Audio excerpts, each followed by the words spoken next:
ये बात उन दिनों की है जब बुद्धा मरवन में अपना समय व्यतीत कर रहे थे। इस समय तक बुद्धि की प्रसिद्धि दूर दूर तक फैल चुकी थी। बहुत दूर दूर से लोग अपनी चिंताओं और परेशानियों का समाधान खोजने के लिए बुद्ध के पास आते थे। ऐसे ही एक दिन जब बुद्धा मरवन में अपने शिष्यों को प्रवचन दे रहे थे, तो एक अधेड़ उम्र का व्यक्ति अपने 21 वर्ष के पुत्र को अपने साथ लिए बुद्धि की तरफ चला आ रहा था।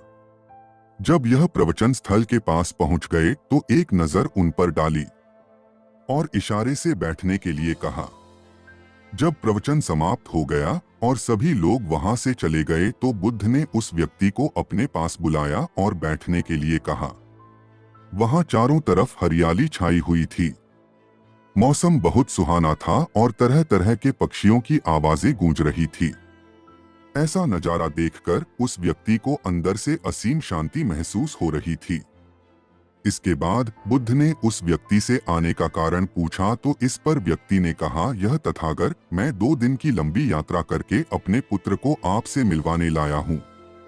ये मेरा इकलौता पुत्र है और ये हर समय थका थका रहता है। ऐसा लगता है जैसे इसके अंदर कोई जान ही नहीं है, कोई प्राणी नहीं है। इसका स्वभाव भी काफी चिड़चिड़ा हो गया है। अगर हम इससे कुछ भी कहते हैं तो यह हमारी छोटी छोटी बातों पर गुस्सा हो जाता है। इसके देखने की क्षमता भी उम्र से पहले ही कमजोर हो गई है और इसके बाल भी सफेद पड़ने लगे हैं। इतनी कम उम्र में इतनी बड़ी उम्र का लगना मुझे तो कुछ समझ नहीं आ रहा। किसके साथ हो? क्या रहा है तथागत? मैं अपने पुत्र के स्वास्थ्य को लेकर बहुत चिंतित हूँ। जब मैं अपने पुत्र को वैद्य जी के पास लेकर गया तो उन्होंने कुछ औषधि दी और कहा अपने पुत्र को तनाव कम लेने के लिए कहो। वो अपने दिमाग में बहुत अधिक तनाव लेता है, इसलिए उसकी ऐसी हालत हो गई है। लेकिन मुझे उनके बहुत समझाने के बाद भी तनाव का मतलब समझ नहीं आया। मुझे नहीं पता कि तनाव होता क्या है, यह किन कारणों से आता है और उसे कैसे अपने पुत्र के दिमाग से निकालूं, लेकिन मुझे सबसे पहले तो ये समझना है कि तनाव होता क्या है। इसीलिए तथागत मैं आपके पास आया हूँ, कृपया आप मेरी समस्या का समाधान कीजिए। यह सुन बुद्ध उसके पुत्र को बड़े ध्यान से देखते हैं, उसके चेहरे को देखते हैं, उसकी आंखों को देखते हैं और फिर उसके हाथों की नब्ज को भी देखते हैं। यह सारी विधि करने के पश्चात बुद्ध उस व्यक्ति से कहते हैं, तनाव लेना तो कोई नहीं चाहता, लेकिन फिर भी यह तनाव लोगों के दिमाग को दीमक की तरह पकड़ लेता है और व्यक्ति जान भी नहीं पाता कि वह तनाव में जी रहा है।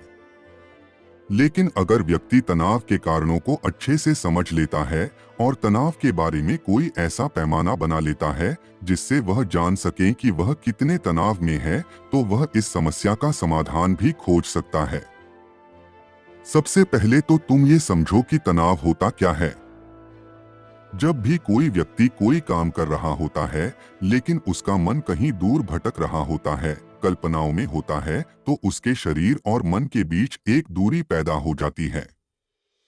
यह दूरी जितनी अधिक होगी, व्यक्ति उतनी ही ज्यादा बेहोशी की अवस्था में होता है और शरीर व मन के बीच की इसी दूरी, इसी खिंचाव को तनाव कहा जाता है। आखिर कोई पसंदीदा खेल खेलने के बाद व्यक्ति चुस्ती और प्रसन्नता से क्यों भर जाता है? जबकि उसने तो अपने शरीर को थकाया है। लेकिन समझने वाली बात यह है कि खेलते समय मन और शरीर एक साथ पूरी तरह से उस खेल में केंद्रित होते हैं, जिससे शरीर और मन के बीच दूरी पैदा नहीं होती और कोई तनाव पैदा नहीं होता। और अगर दिमाग में कोई तनाव था भी तो वो भी दूर हो जाता है। लेकिन इसके विपरीत जब हम कोई ऐसा काम करते हैं जो हमें पसंद नहीं है, तो हमारा ससुर तो उस काम को कर रहा होता है, लेकिन हमारा मन कहीं दूर कल्पनाओं में भटक रहा होता है, जिससे शरीर और मन के बीच एक दूरी पैदा हो गई और तनाव ने जन्म ले लिया। इसीलिए व्यक्ति को एक समय पर सिर्फ एक ही काम करना चाहिए और अपने तन और मन की सारी शक्ति उसी एक काम पर लगा देनी चाहिए, जिससे व्यक्ति के अंदर तनाव पैदा ही ना हो। इसके बाद बुद्ध ने कहा, तनाव पैदा होने के मुख्य 8 कारण होते हैं और जिसने इन कारणों को समझ लिया वो जीवन भर तनाव मुक्त रह सकता है। मुख्य कारणों में सबसे पहला कारण है अति महत्वाकांक्षी होना। महत्वाकांक्षी होना अच्छी बात है, लेकिन क्या कभी आपने इस बात पर ध्यान दिया है कि इंसान के लक्ष्य कभी पूरी ही नहीं होते। उसका एक लक्ष्य पूरा हुआ नहीं कि वह दूसरे की तरफ भागने लगता है, दूसरा पूरा हुआ तो तीसरे की तरफ, और इस तरीके से वो अपने लक्ष्यों को पाने के लिए जिंदगी भर गोल गोल घूमता रहता है। इसीलिए जो व्यक्ति अति महत्वाकांक्षी होता है, जिसने बड़े बड़े लक्ष्य बनाए होते हैं, वह वर्तमान में कभी रह नहीं पाता। उसका मन सदैव भविष्य की योजनाएं बनाने में ही व्यस्त रहता है। उसका शरीर तो वर्तमान में रहता है, लेकिन भविष्य में ही रहता है, जिससे मन और शरीर के बीच दूरी पैदा हो जाती है और वह तनाव भरी जिंदगी जीने लगता है। बुद्ध के मुंह से यह बात सुन उस लड़के ने कहा, बुद्ध, तो फिर इसका मतलब है कि हमें लक्ष्य नहीं बनानी चाहिए, क्योंकि लक्ष्य बनाना भी तो महत्वाकांक्षा ही है। इस पर बुद्ध ने कहा, जीवन में लक्ष्य बनाना कोई गलत बात नहीं है, लेकिन समस्या तब उत्पन्न होती है जब वो अपना पूरा ध्यान उस लक्ष्य से मिलने वाले परिणाम पर ही लगा देते हैं और उसके परिणाम की चिंता करते रहते हैं। व्यक्ति को वर्तमान में जीना आना चाहिए। आप लक्ष्य बनाइए और उस लक्ष्य की प्राप्ति के लिए कड़ी मेहनत करिए, लेकिन साथ ही साथ आपको इस बात का भी ज्ञान होना चाहिए कि आप अभी वर्तमान में जी रहे हैं और वर्तमान ही सत्य है।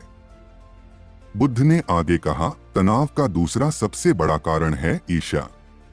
जब व्यक्ति ईर्ष्या और जलन से भर जाता है तो उसका मन अंदर से सड़ने लगता है।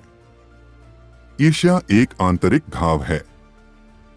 आंतरिक घाव यानी मन का घाव व्यक्ति के शरीर का घाव तो भर सकता है, लेकिन मन का घाव कभी नहीं भर सकता। इसीलिए व्यक्ति को दूसरे की खुशी और तरक्की से कभी ईर्ष्या नहीं करनी चाहिए, क्योंकि तनाव का कारण है।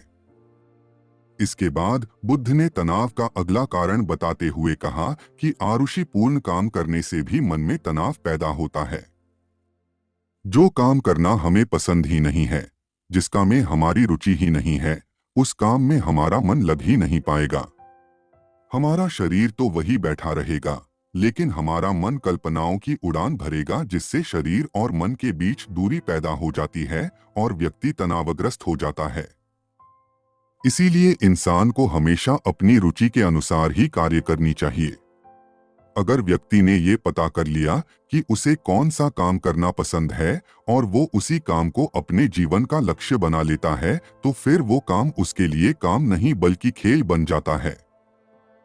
फिर बुद्ध ने कहा, तनाव का चौथा कारण होता है किसी दूसरे से अच्छा रखना।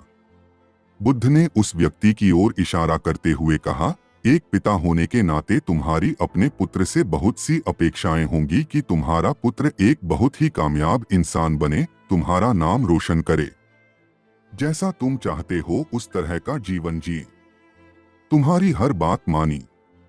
लेकिन क्या आज तक कभी किसी की सारी अपेक्षाएं पूरी हुई है? जब भी कोई व्यक्ति किसी दूसरे से कोई अपेक्षा रखने लगता है तो वो अनजाने में अपने लिए तनाव पैदा करने लगता है। जरा सोचो कि अगर तुम्हारा बेटा तुम्हारे अनुसार काम नहीं कर रहा और वो नहीं बन पा रहा जो तुम उसे बनाना चाहते हो, तो निश्चित रूप से तुम्हारे दिमाग को तनाव पकड़ लेगा। तुम तनाव से भरा जीवन जीना शुरू कर दोगे और इस तनाव के बस में आकर तुम ऐसा व्यवहार करोगे, ऐसी बातें करोगे कि तुम्हारा अपने पुत्र के साथ संबंध और भी खराब होता चला जाएगा। इसीलिए व्यक्ति को जितना हो सके उतनी कम अपेक्षाएं दूसरों से रखनी चाहिए, और अगर पूरी तरह से तनाव मुक्त रहना है तो दूसरों से अपेक्षा रखना ही बंद कर दो। इसके बाद बूथ ने कहा कि शारीरिक कष्ट भी इंसान के तनाव का एक कारण होता है। जब व्यक्ति किसी शारीरिक पीड़ा से गुजर रहा होता है तो उसका पूरा ध्यान बस अपने उस शारीरिक दर्द पर होता है और वो पूरे दिन बस उसी के बारे में सोचता रहता है, जिससे उसका मन दुख के विचारों से भर जाता है और ऐसी स्थिति में व्यक्ति तनावग्रस्त रहने लगता है। यह सुन उस व्यक्ति ने कहा कि हे बुद्ध, शारीरिक दुख तो किसी भी व्यक्ति को हो सकता है, तो फिर क्या हुआ? व्यक्ति जीवन भर तनाव में ही जिएगा? इसका जवाब देते हुए बुद्ध ने कहा कि इंसान को ये बात समझनी चाहिए कि हमारा जीवन दुखों का आधार है। जैसे जैसे हमारा जीवन आगे बढ़ता है, इसमें दुख आते हैं, बीमारियां आती है और फिर अंत में मृत्यु भी आती है, तो बीमारियां इंसान के जीवन का अभिन्न अंग है। कोई इनसे बच नहीं सकता। बस किसी किसी के जीवन में ये समय से पहले आ जाती है, तो किसी के बाद में पढ़ाती सबको है। जब इंसान का मन इस बात को अच्छे से समझ लेगा, तो फिर वह अपनी बीमारी के बारे में सोच सोचकर ज्यादा तनाव नहीं लेगा, क्योंकि यह हमारे जीवन का अभिन्न हिस्सा है और इसके लिए व्यक्ति को शारीरिक रूप से भी अभ्यास करते रहना चाहिए। अपने जीवन में व्यायाम और स्वस्थ जीवन शैली को भी जगह देनी चाहिए, ताकि उसका शरीर लंबे समय तक निरोगी रहकर सही से काम कर सके। तनाव का अगला कारण होता है अपनी योजनाओं को समझने के लिए समय न देना। कुछ लोगों के दिमाग में कोई विचार आया नहीं है कि वो बिना सोचे समझे उस पर काम करना शुरू कर देते हैं, और जब उस काम में उन्हें असफलता मिलती है तो वह तनाव से भर जाते हैं, क्योंकि उन्होंने उस काम को शुरू करने से पहले उसके बारे में पूरी जानकारी इकट्ठा नहीं की थी। इंसान को कोई भी काम शुरू करने से पहले उसके अच्छे और बुरे परिणामों के बारे में ठीक से सोच विचार कर लेना चाहिए। इंसान को इस बारे में भी सोच लेना चाहिए कि अगर ये योजना सफल नहीं हुई तो फिर इसके बाद मैं क्या करूंगा। इसलिए व्यक्ति को अपनी योजनाओं को ठीक से समझने के लिए पूरा समय देना चाहिए, ताकि बाद में उस योजना की वजह से तनाव पैदा ना हो। तनाव का सातवां सबसे बड़ा कारण होता है टालमटोल करना। आज के काम को कल पर टालना। आप लोगों ने ये कहावत तो सुनी होगी कि आलसी इंसान के शरीर का सबसे बड़ा शत्रु है। इंसान आलस्य की वजह से आज के काम को कल के लिए टाल देता है और फिर काम को टालना उसकी आदत बन जाती है। काम को कल पर टालने वाले व्यक्ति का काम कभी भी समय पर पूरा नहीं हो पाता, और अगर किसी तरह से पूरा हो भी जाता है तो वह उतना अच्छा नहीं हो पाता जितना अच्छा उसे किया जा सकता था, और फिर यह बात व्यक्ति के अंदर तनाव पैदा करती है। लेकिन काम को टालना या काम को एकदम अंत समय पर करना एक आदत है। इसीलिए व्यक्ति ना चाहते हुए भी बार बार अपनी इस आदत का शिकार बन जाता है और काम को टालता रहता है, और फिर जब काम की समय सीमा पास आ जाती है तो वह तनाव से भरकर काम को पूरा करने का प्रयास करता है। इसके लिए जितना हो सके खुद को काम में व्यस्त रखना चाहिए और हर दिन ध्यान का अभ्यास करने को अपने जीवन का हिस्सा बना लेना चाहिए। इसीलिए तनाव मुक्त रहने के लिए व्यक्ति को काम को टालने की आदत छोड़नी पड़ेगी, और यह तभी संभव है जब व्यक्ति काम को समय से पहले खत्म करने का निश्चय करें। सबसे आखिरी और सबसे प्रमुख कारण जो तनाव का होता है वो है ज्यादा सोचना। लगातार सोचते रहना भी एक बीमारी है, और यह उस व्यक्ति में सबसे ज्यादा पाई जाती है जो कपोल कल्पनाएं करता है, जो अतीत की घटनाओं और भविष्य की बातों के बारे में सोचता रहता है, जो बेवजह के अनुमान लगाता रहता है।